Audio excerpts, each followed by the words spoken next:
papers in 10 or 15 minutes time, to pull out things. For instance, when the article was published, am I back on tape yet? Okay, when the article was published about the gene being found that identified whiteness, that article appeared only in the Washington Post, the New York Times, and the LA Times. No Southern papers that I've monitored covered that at all.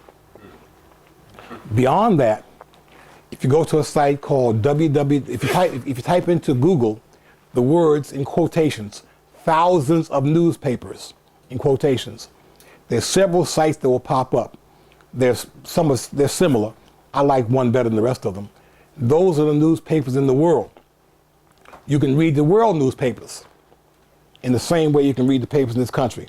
In most countries today, there's an English version of the major newspaper, or there's papers in that country that publish in English.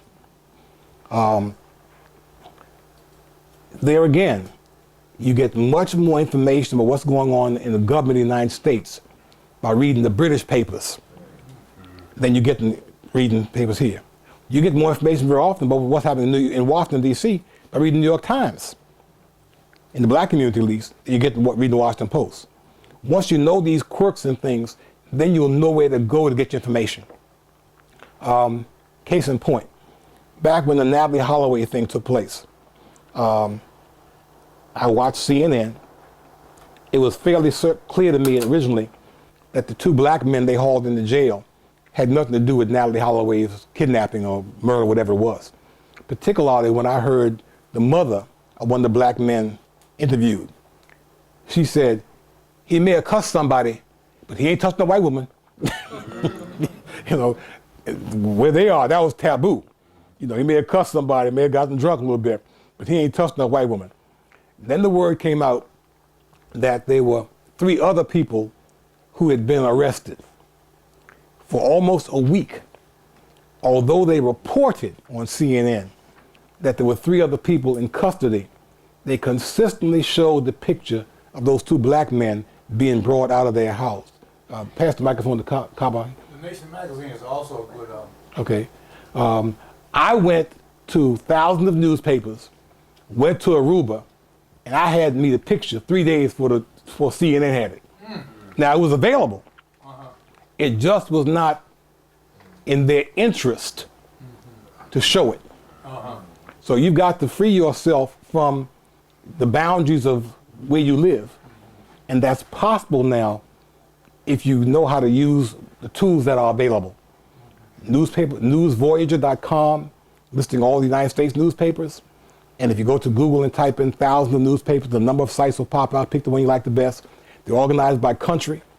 And you can read foreign newspapers, many of them published in English. Brother Kaba. My background is in media and news and broadcasting. And what they do is they'll take what they call file footage. A lot of times if you look at CNN or whatever, you'll see down on the bottom it says file footage, or same thing with photos. They have file photos. And a lot of times when they talk about certain stories, if they have certain file footage, like say they take a bunch of pictures of black children or something, or black men or black women, and they'll talk about a certain subject. And while the voiceover, they call it the voiceover when you hear the person's voice talking over top of the file footage that you see running on. So they'll run the image of something, and then they'll talk about something else. Now, what that does is that gives you a perception in your mind that these are the people that they're talking about. And they do that very often when they start talking about, you've noticed they'll start talking about, poor people, or they'll talk about, whatever, if it's something negative. Very often they'll have the file footage of very often it's not the actual person, it's the file footage of people like that, people with whom they like to associate these kinds of things, and vice versa. If it's something positive, obviously it's the same thing with white people. So they do that all the time. If they talk about welfare, they'll show a black face. Absolutely. Now we all know that most folks in this country on welfare are white, but most white people don't know that. But the image that they create, that's what they're doing. They're creating the image, and they perpetuate it over and over and over again. Now I promise, Brother Irving, I'm not going to digress very long, but I got to do this. When you hear the name Louis Farrakhan, what words always precede that? The controversial. Mr. Louis Farrakhan. And the file footage they show is always him doing this and that. And all this, and the pictures they show of him like this doing something else. They snapping pictures all the time. And the pictures they show are always these, Yeah. real dramatic. Yeah. Now, Marion Barry was in a little car, bumped this past weekend. I mean, the big thing out of it. Well, wasn't that? It's not. I don't mind that. He had a run-in with somebody. What bothered me is that after the story about the accident, of course they remind you about the cocaine, about the drug test. But last time he was in the Southeast, the man lived in the Southeast. Last time he was in the Southeast, he was involved in doing this. And of course, we'll go back to the hotel room. They drag up all the dirt, on you every time they, 3/4 of the story is old news. I know that. The point is that they don't do that with other people. President Clinton been on TV 4 or 5 times this week. I have not seen the footage of him saying that you have to understand what is. See,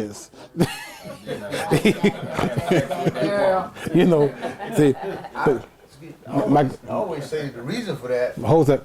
Pass the microphone. Then I'm going back to the lesson now. Go ahead. I always try to figure out the reason why do they hate black men so much. I think it's because they hate their genetic daddy. That's their genetic daddy. Whether it's Mandela, whether it's I don't care. You name me one of them. That's their genetic daddy. Yeah. But they ain't scared of their genetic mama, so they love Oprah or somebody like her.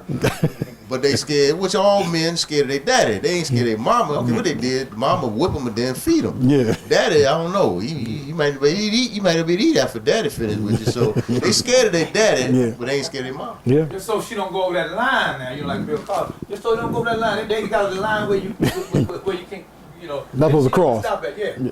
Oh, back to the lesson, folks. She turns to white folks. Now we're going to do some early history.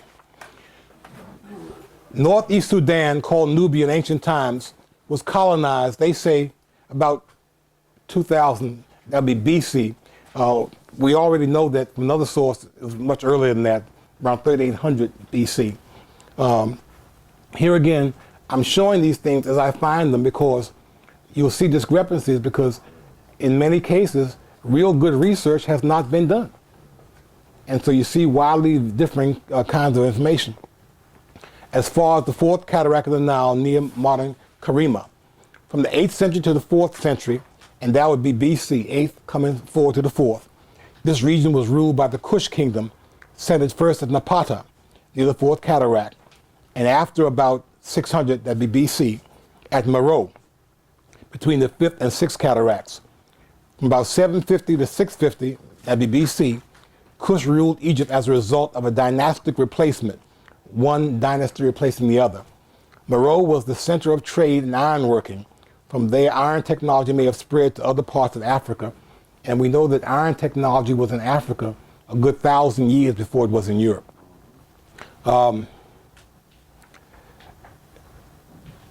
We know from the scanned records we have now that dynasties started in Nubia probably before they started in Egypt.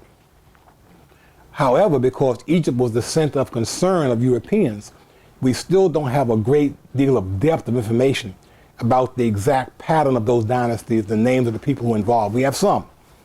But what we have primarily, we have because of the interaction at that time of the people in Nubia with Egypt. For instance, as we'll see in a few minutes, in the 25th dynasty, the Nubians replaced the Egyptians as the pharaohs of Egypt. And of course, during that period, we have good information. But before that and other times, we don't have real good information. That area is open for study for us. Once again, the map. We talk about the fourth cataract. We're talking about right through here. Karima and Camera up here. We see there's a variation in names depending upon who's talking about the place and how they've transliterated the names. Meroe, of course, is further south.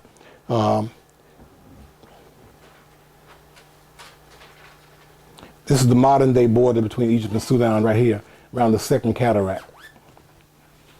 What's the cataract mean? You were late to class, brother. A cataract in your eye is a blockage, That's what I a got. film over your eye. A cataract in terms of Egypt would be a rock formation in the path in the Nile River that causes waterfalls and places that make it difficult to just float down the river. So they become like sections, where you couldn't in ancient times couldn't easily pass. You have to go off the river onto land and move around them. Right. Thanks, Archaeological excavation of sites on the Nile above the Aswan have confirmed human habitation in the river valley during the Paleolithic period that spanned more than 60,000 years of Sudanese history. Here when we say above Aswan, we mean above Aswan in the African sense, moving inland south rather than moving up north, okay? Again, Africa's orientation was toward the South Pole. They turned their back on Europe. So up to them was more toward the South Pole, whereas up to us is more toward the North Pole. At that time, there was no such thing as Europe. Yes, well, that's the yes. Yeah, at the time that we're talking about now, there was no such thing as Europe. But by the way, Burnell's going, where are you going in 2 weeks, Burnell? Give the microphone back in. My son's going to take me to Egypt in 2 weeks.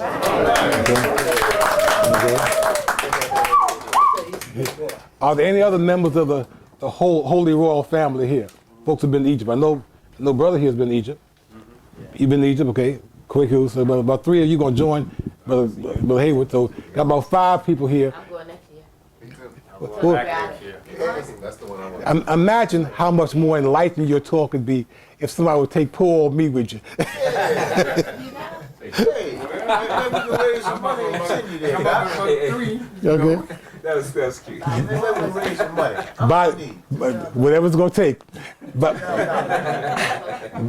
I'm scared to ride in the baggage compartment. But any class on the plane will do it for me.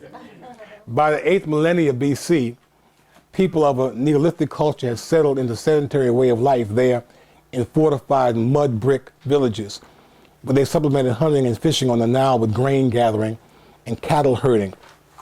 Contact with Egypt probably occurred at a formative stage in the culture's development because of the steady movement of population along the Nile River.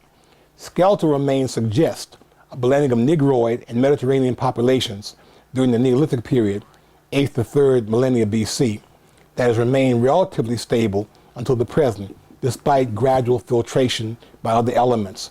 Negroid here, they're referring to those who are more typical of southern Africa below the Sahara, and Mediterranean being those populations that are mixed with Europeans and Asians.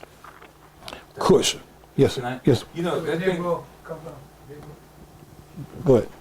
that thing about the skeletal remains, Keith Crawford has a chapter in Egypt, Child of Africa, where he shows there's 6 variations of black people or Africans, and some of which would look quote unquote Caucasian or white. So, I think there's confusion. Let me explain. He showed, I was at a talk, and it's in the book too, he showed a skull that by its characteristics would be classified as Caucasian. Mm-hmm. But the hair was still attached, mm-hmm. right? The hair had not fallen off of the skull of this person who died, and the hair looked like my hair. Mm-hmm. So he said, but see, there were thousands of skulls that they saw, and they classified it as white or Caucasian, and they were misclassified, and they found them in the area. So that's why when something like that is said, I think we got to be kind of careful because there's different variations of black people.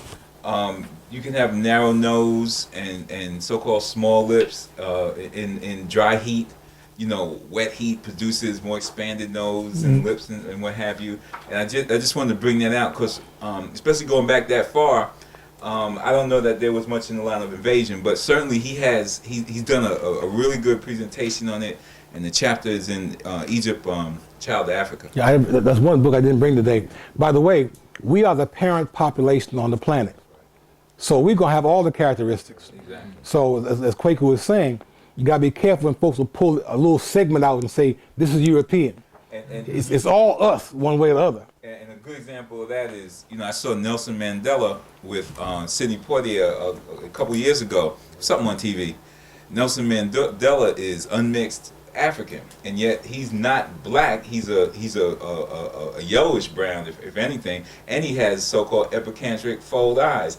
And Sidney Poitier he said his grandfather was white. What that mean? What that every what? Epicantha spoke. It like Asian eyes, you know. But Sidney Poitier's said his grandfather was white, and Sidney Poitier is considerably darker than Nelson Mandela, who is unmixed. That's why we gotta be really, it gets very confusing. You What's know? the name of the book? That wasn't a book. That was something I saw on TV. That was like, interview. just showing you, giving you a comparison. Okay. Excuse me, but when you say Nelson Mandela was not mixed, how can you say that? How do you know? He wasn't. I mean, How do you based know? on what I read about him. About his parents and grandparents and great-great-parents. Yeah. Because they have great oral histories where they can run back their family history. That's pretty heavy to say, because so we don't know where the mixture starts at. That's what I'm saying. To say they're not mixed, maybe they have no record of the mix, but we don't know when the mixing started, do we? As far as Africa, period. Well, I think the point that Kwaku was making is that so far as the known genealogy of Nelson Mandela is involved, we don't know of any obviously Asian person in his line or European person.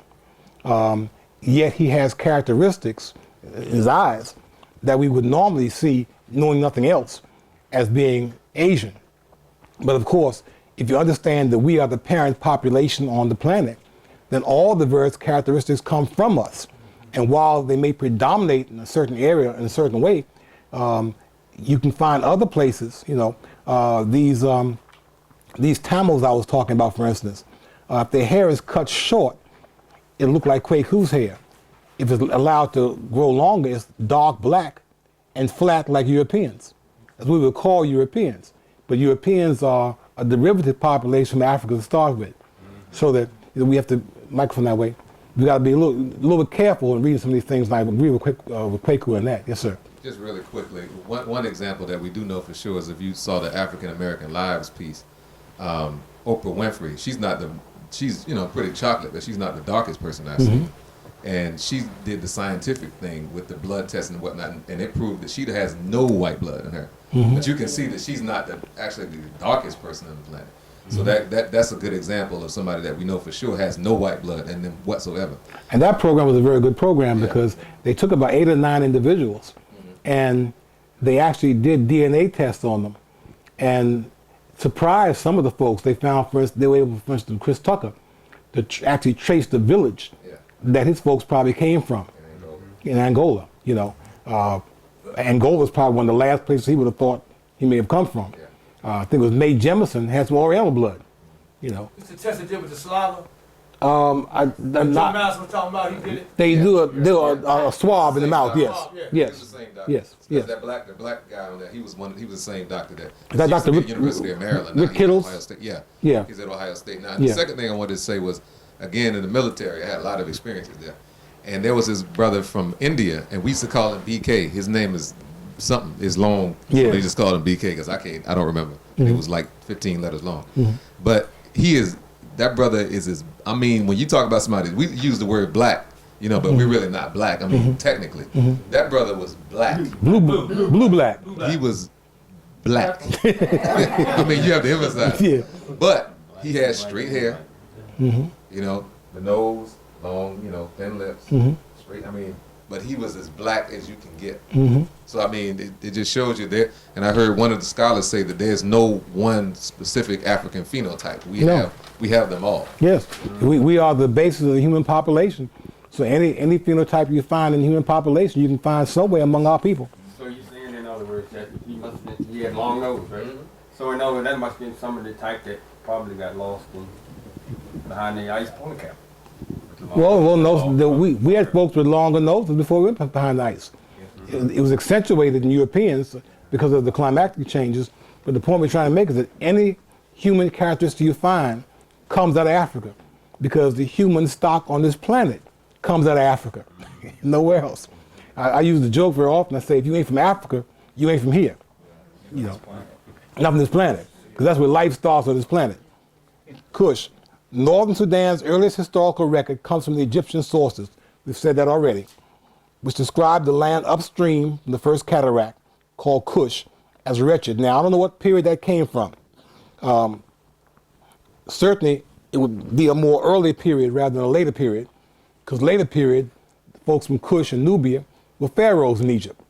So there may have been a period then when something was going on between the two that was not quite copacetic, or it could just be somebody's confusion.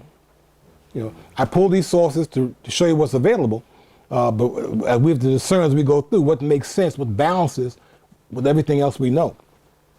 For more than 2,000 years after the Old Kingdom, and that was around 2700 to 2180 BC, Egyptian political and economic activities determined the course of the Central Nile region's history.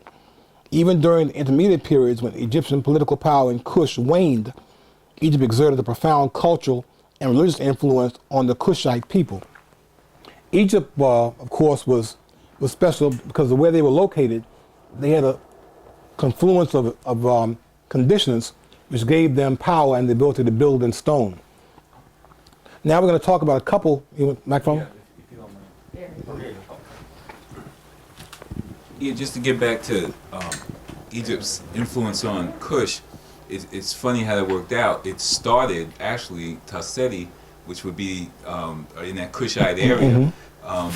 That influence moved north, well, present day north, Toward Europe. right, into Egypt, and they got their cultural and religious things as well as language and writing system from Tasseti. So it moved from south in present day terms north into Egypt. And now that's saying that influenced Kushite and the Kushites, which were in that area at that time, and came back down.